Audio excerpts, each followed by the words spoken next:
चाहूंगा कि आप छोटी छोटी जो हरकतें या जो भी आप अपने घूमने फिरने खाने पीने की जो भी एक्टिविटी कर रही हों लोगों को दिखाएंगी। आप अगर जुहू चौपाटी पे टहलते हुए लोगों को बताएंगी कि मैं इस समय अपनी जिंदगी जी रही हूं तो लोगों को बड़ा दुख होगा कि क्यों आप अच्छी जिंदगी जी रही हैं, क्यों आप मौज कर रही हैं, क्यों आप मूवी देख रही हैं। उनके घरों में चूंकि खाना नहीं बन रहा है, चूल्हा नहीं जल रहा है, उनके जीवन में अड़चने हैं, कोई अपनी बीवी से लड़ रहा है, कोई अपने परिवार में पटदारी का झगड़ा जो है झेल रहा है और आप मौज कर रही हैं। दोस्तों, आज मैं बात करने जा रहा हूं एक ऐसी शख्सियत के बारे में जो एक अभिनेत्री हुआ करती थी, लेकिन बीच में उन्होंने राजनीति के तरफ अपना रुख ऐसा मोड़ा कि पूर्वांचल के बहुत सारे लोग उनके फैन हो गए, उनके फॉलोअर हो गए, दीवाने हो गए। दीवानगी का सबब कुछ ऐसा चला कि राजनीति के विशेष पटल पर उनको लोग देखने लगे, उनको अपनी आगे की नेता मानकर लोग उनके प्रचार प्रसार में बिल्कुल तन्मयता से लग गए।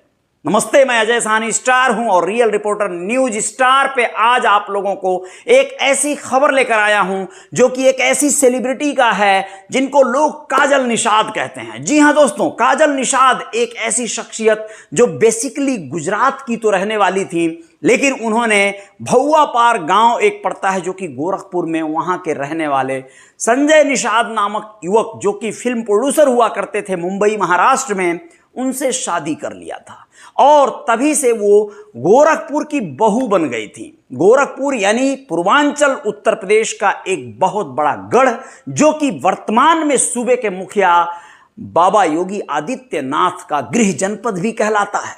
वो यहां से ही अपनी राजनीति पारी की शुरुआत किए थे और गोरक्ष पीठ के इस समय भी पीठाधीश्वर हैं वो, और वहां के उत्तराधिकारी हैं। सूबे के मुखिया कहने से तात्पर्य यह है कि मुख्यमंत्री योगी आदित्यनाथ के गढ़ में उन्होंने अपनी राजनीतिक पारी की शुरुआत की। काजल निषाद की बात कर रहे हैं। उन्होंने यहां पर विधानसभा चुनाव लड़े जो कि 2012 से शुरू हुआ सिलसिला। कई एक अलग अलग विधानसभाओं में उन्होंने अपने कार्यक्रम किए, यानी कि सबसे पहला जो शुरुआत हुआ था उस समय गोरखपुर ग्रामीण एक विधानसभा हुआ करता था 2012 में, वहां से कांग्रेस की सीट पर चुनाव लड़ी थी काजल निषाद। उसके बाद सिलसिला चलता रहा। 2017 में वो टिकट पाने से चूक गई, थोड़ी सी बैक फुट पर आई, फिर से कमर कसा तो उन्हें आखिर अखिलेश यादव जो कि समाजवादी पार्टी के मुखिया हैं, उन्होंने लपक लिया अपने पाले में और टिकट दे दिया, आगे के लिए आश्वासन दे दिया। 2022 का चुनाव आया, उसमें कैंपियरगंज विधानसभा पड़ती है गोरखपुर जनपद के अंतर्गत, वहीं से उनको लड़ाया गया। अब उस चुनाव में अच्छा प्रदर्शन रहा, समाजवादी पार्टी के तमाम जो समर्थक हैं, कार्यकर्ता हैं, उनके साथ लग पड़े, गाड़ियों का जुलूस निकलता रहा और काफिलों के साथ काजल निषाद विख्यात होती चली गई। समाजवादी पार्टी को उन्होंने काफी अच्छा खासा शोहरत दिलवाई।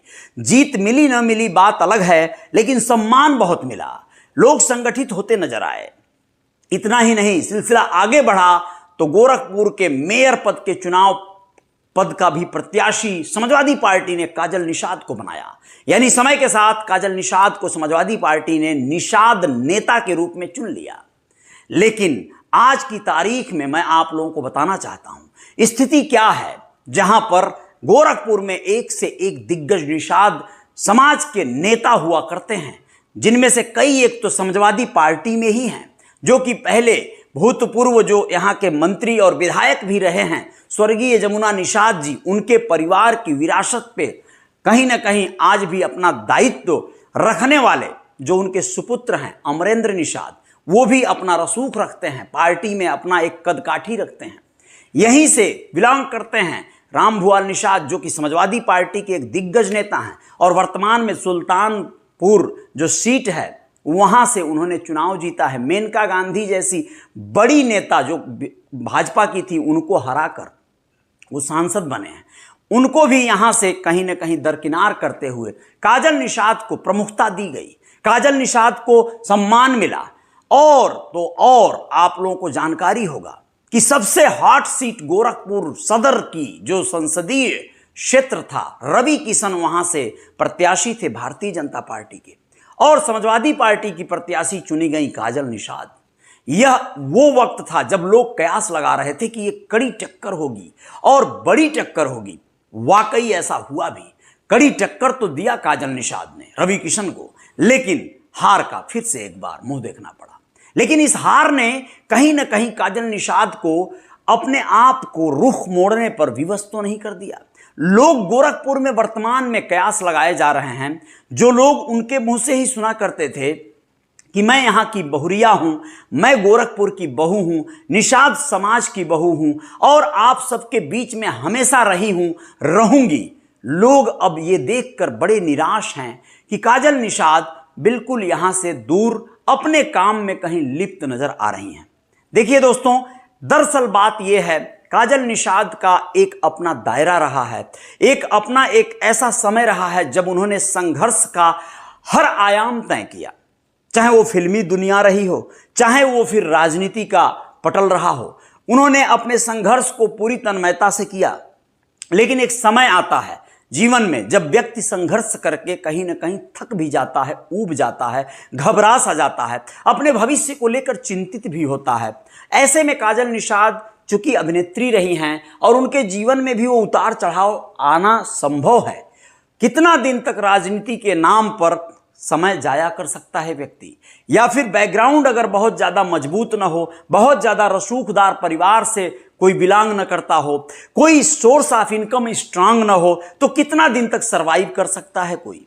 यह सारी समस्याएं काजल निषाद के साथ आई होंगी। इस वजह से वो कुछ अपने निजी कार्यों को सेटअप करने के लिए शहर से कहीं बाहर होंगी और शहर से बाहर होकर वो शायद अपने करियर को शायद दूसरा आयाम देने पे या सही स्थापित करने के लिए कार्य कर रही होंगी। यहाँ किए हैं, प्रचार किए हैं, प्रसार किए हैं, उन लोगों के चेहरों पे निराशा देखी जा सकती है। वह लोग हताश हैं, वो लोग चिंतित हैं कि जिस काजल निषाद को वह लोग आने वाले आगामी विधानसभा चुनाव में कहीं ना कहीं किसी विधानसभा से विधायिका के रूप में देख रहे थे, क्या वो अब संभव होगा। उन्होंने मैदान छोड़ दिया है, उन्होंने गैप बना लिया है। पब्लिक से जो कनेक्शन बना हुआ करता था, उनका क्षेत्र में जाकर जो वो वीडियो जारी करती थी, तमाम समस्याओं को उठाती थी, अब वो क्या कर रही हैं। कुछ लोगों का कहना है कि इन दिनों वो बिल्कुल अपने लाइफ को एंजॉय कर रही हैं, इंटरटेन कर रही हैं, अलग अलग जो पर्यटन स्थल है वहां की यात्राएं कर रही हैं। तो ऐसा भी तो संभव हो सकता है कि कोई भी व्यक्ति अपने जीवन में कई बार थक जाता है, हार जाता है, एक ही माहौल में रहते रहते ऊब सा गया रहता है, उसे थोड़ा सा अपना माहौल चेंज करने से थोड़ी सी मानसिक राहत मिल सके। काजल निषाद भी कहीं कुछ इस तरह की यात्रा पर हों, छुट्टियां बिता रही हों, अपने आप को थोड़ा रिलैक्सेशन में लेकर गई हों, मेडिटेशन कर रही हों, पूरी तरह से तैयारी करके फिर से मैदान में उतरने की तैयारी में हुई हों। ऐसा भी हो सकता है। पार्टी उन्हें क्या अब ओहदा देती है, किस तरह से उनको संरक्षण देती है, किस तरह से उनको मौका देती है, ये बात तो देखने वाली होगी। लेकिन काजल निषाद फिर से क्या राजनीति में उसी दमखम से उतरेंगी और उन्हें वही सपोर्ट, वही समर्थन, लोगों का प्यार जो मिलता था वो मिल पाएगा, ये बात देखने वाली होगी। लेकिन ऐसा भी हो सकता है कि कहीं वो किसी और क्षेत्र में, जैसे अभिनय के क्षेत्र में या अन्य क्षेत्रों में, अपना फिर से एक बार तकदीर आजमाने निकल पड़ी हों और वहां स्थापित भी हो जाएं, तो शायद राजनीति से दूरी बन जाए। कुछ भी पत्ते कोई खोल नहीं रहा है। जो भी लोग हैं काफी हिडन में इन बातों का कयास लगा रहे हैं, कुछ लोग यह अनुमान लगा रहे हैं या दबी जुबान से चर्चाएं भी कर रहे हैं कि अब काजल निषाद राजनीति से तौबा कर लेंगी और अपने अलग कार्य में लिप्त हो जाएंगी। जो वो करती थी, जिस तरह से उनका एक्टिंग वाला क्षेत्र था, शायद उस पर वो कार्य करने लगेंगी। खैर, जो भी हो, आप लोग क्या कहेंगे कमेंट बॉक्स में लिखकर बता सकते हैं। लेकिन काजल निषाद अगर राजनीति से हटती हैं और वो अपने आप को स्थापित कर लेती हैं अभिनय के क्षेत्र में, तो भी क्या गलत है। कोई भी क्षेत्र हो, सफलता जरूरी है। सफलता और असफलता का ही मेन खेला है और अपने जीवन को सही तरीके से सरवाइव करने का खेला है। राजनीति में कोई हो, राजनेता हो, राजनेत्री हो, अभिनेता हो, अभिनेत्री हो, सेलिब्रिटी ही कहलाता है। काजल निषाद का जो लाइफ स्टाइल रहा है, जो जीवन शैली रही है, जिस तरह की वो वक्ता रही हैं, जिस तरह की वो सोचने वाली रही हैं, कहीं ना कहीं कोई बात होगी जिस वजह से वो, अगर ये खामोशी, ये सन्नाटा है, हो सकता है तूफान के पहले वाला ये सन्नाटा या खामोशी दर्शा रहा हो सकता है फिर से वो एक बार अपने उसी उफान के साथ वापसी करें। न करें तो भी हो सकता है कि वो अपने किसी दूसरे क्षेत्र में आकर अपने आप को सिद्ध कर दें, साबित कर दें। जय जयकार तो जारी रहेगी। आप लोग क्या कहेंगे जरूर बताइएगा। लेकिन मेरा एक रियल रिपोर्टर न्यूज स्टार की तरफ से मशवरा है काजल निषाद जी के लिए। दरअसल होता क्या है कि जब हम अपने आप को ये कहें कि हमारी जो ये खामोशी है, हमारा जो ये सन्नाटे में हम हैं और ये एक आने वाले तूफान या सुनामी का संकेत देता है, तो मैं विनम्रता से कहना चाहूंगा कि आप छोटी छोटी जो हरकतें या जो भी आप अपने घूमने फिरने खाने पीने की जो भी एक्टिविटी कर रही हों, आप उसे अगर लोगों को दिखाएंगी, आप अगर जुहू चौपाटी पे टहलते हुए लोगों को बताएंगी कि मैं इस समय अपनी जिंदगी जी रही हूं, तो लोगों को बड़ा दुख होगा कि क्यों आप अच्छी जिंदगी जी रही हैं, क्यों आप मौज कर रही हैं, क्यों आप मूवी देख रही हैं। उनके घरों में चूंकि खाना नहीं बन रहा है, चूल्हा नहीं जल रहा है, उनके जीवन में अड़चने हैं, कोई अपनी बीवी से लड़ रहा है, कोई अपने परिवार में पटदारी का झगड़ा जो है झेल रहा है, और आप मौज कर रही हैं। आप तो बोली थी कि आप उनके साथ उनकी लड़ाई में शामिल होंगी, उनके घर चूल्हा फुकवाने आएंगी। तो ये सारी बातें देखकर लोगों को कोफ्त होगी कि आप क्यों मौज कर रही हैं। तो आप ये करिए कि आप जो भी करना है करिए, लेकिन आप लोगों को बताइए मत, दिखाइए मत। थोड़ा शांति शांति, पूरी तरह से सन्नाटे में आ जाइए। बिल्कुल एक तरह से सोशल मीडिया से थोड़ी सी दूरी ही बना लीजिए तो बहुत अच्छा होगा। ये मात्र एक सजेशन है रियल रिपोर्टर न्यूज स्टार का। इसे यदि आप कहीं भी किसी को ठेस पहुंचा हो इस सलाह से, मशविरा से, तो अन्यथा नहीं लेना है। आप लोग अपना कार्य करते रहें, हम अपना कार्य करते रहेंगे। जय जयकार तो जारी रहेगी। बहुत बहुत धन्यवाद, शुक्रिया, नमस्ते, प्रणाम। आएंगे फिर कुछ और खास बातों के साथ। जय जयकार।